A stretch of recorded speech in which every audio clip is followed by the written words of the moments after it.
আইনশৃঙ্খলা বাহিনী দ্বারা কোনো মানবাধিকার লঙ্ঘন যাতে না ঘটে সেই জন্য পুলিশ সদর দপ্তরে একটি সেল কার্যকর করা হয়েছে, যেখানে মানবাধিকার সহ পুলিশ সদস্যদের মাধ্যমে সংগঠিত যে কোনো অপরাধের বিষয়ে অভিযোগ করা যায়।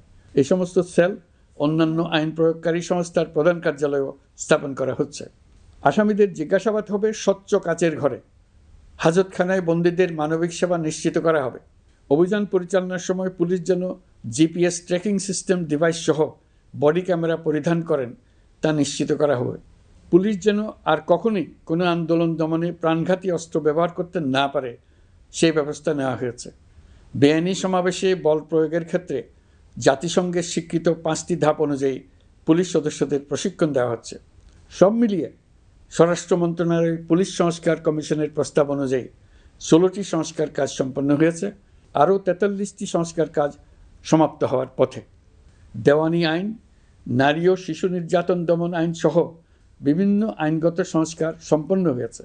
সম্প্রতি সরকার ফৌজদারি কার্যবিধি সংশোধন অধ্যাদেশ 2025 অনুমোদন করেছে। এর ফলে এখন থেকে কোনো ব্যক্তিকে আটকের পর 12 ঘন্টার মধ্যে যত দ্রুত সম্ভব পরিবারকে জানাতে হবে। আটককৃত ব্যক্তিকে আইনজীবীর সঙ্গে সাক্ষাতের সুযোগ দিতে হবে। গ্রেপ্তারকৃত ব্যক্তি রিমান্ডের পর অসুস্থ বা আহত হলে তাকে ডাক্তার কর্তৃক পরীক্ষা করতে হবে এবং আঘাতের কারণ নিশ্চিত হতে হবে। তার প্রয়োজনীয় চিকিৎসা দিতে হবে। এক্ষেত্রে পুলিশের দায় থাকলে আইনি ব্যবস্থা নেওয়ার বিধান যুক্ত করা হয়েছে। এই আইনের ফলে গ্রেফতার ও আটক নিয়ে মানুষের হয়রানি অনেক কমে আসবে। পুলিশের জবাবদিহিতা বাড়বে এবং বিচারের কাজ দ্রুততর হবে। পুলিশ সংস্কার কমিশনের সুপারিশ ছিল কোনো ব্যক্তি থানায় জিডি করতে গেলে অবশ্যই তা গ্রহণ করতে হবে। জিডি গ্রহণ করা ছাড়া থানা থেকে কোনো ব্যক্তিকে ফিরিয়ে দেওয়া যাবে না।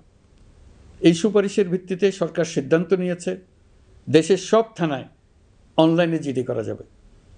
এখন থানায় জিডি না নেওয়ার আর কোনো অভিযোগ থাকবে না।